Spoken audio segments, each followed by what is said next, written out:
Hello, আসসালামু আলাইকুম। আশা করি সবাই ভালো আছেন। এফএক্স স্নাইপার ক্লাবে আপনাদেরকে সবাইকে স্বাগতম জানাচ্ছি।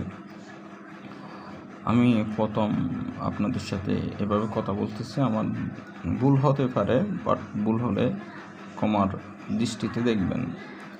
আমার বিষয়টা হচ্ছে ফরেক্স রিলেটেড। আমার নাম আসিফ। আমার নিজের নামটা বলে দিলাম যেন মনে থাকে পরবর্তীতে। আমি ট্রেডিং করতেছি প্রায় 3 বছরের অধিক, অলমোস্ট ধরতে গেলে আপনার 3 বছর 5 মাস। আমি এই 3 বছর কী শিখলাম? প্রশ্ন আসতে পারে, স্বাভাবিক। এই 3 বছর আমি যা শিখলাম, প্রথমত হচ্ছে অ্যাকাউন্ট জিরো করো, তারপরে শিখো। কেন আমি এটা বললাম? মনে করেন ব্যক্তিগতভাবে আমি উপলব্ধি করছি অ্যাকাউন্ট জিরো না করলে কিছু শেখা যায় না। আমিও এরকম প্রায় এই 3 বছরে আমার লস হয়েছে $3,500 মতো। স্বাভাবিকলি এর মধ্যে আমি অনেকটাই লস করছি নিজের ভুলের কারণে। হ্যাঁ, এখন আলহামদুলিল্লাহ প্রফিটে আছে, আপনাদের দোয়াই থাকবো আশা করি। কিন্তু বিষয়টা হচ্ছে পরিপূর্ণভাবে যদি আপনারা রিস্ক ম্যানেজমেন্ট এবং মানি ম্যানেজমেন্ট বিষয়টা না বুঝে ট্রেডিং জগতে আসেন, আমার মনে হয় না কিছু করতে পারবেন। শুধুমাত্র ট্রেডিংয়ের ক্ষেত্রে না, যে কোনো বিষয়ে আমাদের লাইফটা হচ্ছে একটা ফুল স্টপ বা স্টপ লস, এটা ধরতে পারেন।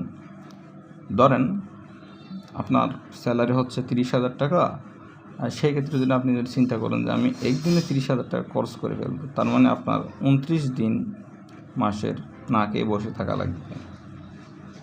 একই কাজটা ঘটে আপনার ফরেক্সের ক্ষেত্রে। ধরেন আপনি $1,000 ব্যালেন্স নিয়ে ঢুকছেন, আপনি একদিন লস নিয়ে নিচ্ছেন মূল ব্যালেন্সের 50%। মূল ব্যালেন্সের 50% মানে হচ্ছে আপনার $500। এখন এই $500কে উদ্ধার করতে গিয়ে আরও $500 রিস্ক নিতে হচ্ছে। তার মানে আপনি উদ্ধার হতে পারতেছেন না, সেখান থেকে তেনা হয়ে যায়। এখন কি করবেন? প্রথমত হচ্ছে আমরা যারা একটু আগে আসছি তাদের পরামর্শ নেবেন। যারা আপনার একটা কাজ করতে পারেন, যাদের একটু ভালো জ্ঞান আছে ফরেক্সের বিষয়ে, তাদের সাথে যোগাযোগ করতে পারেন। তাদের অভিজ্ঞতা আপনাদের সাথে শেয়ার করলে আশা করি যারা নতুন একদম বিগিনার অবস্থায় আছেন তাদের ভালো হবে।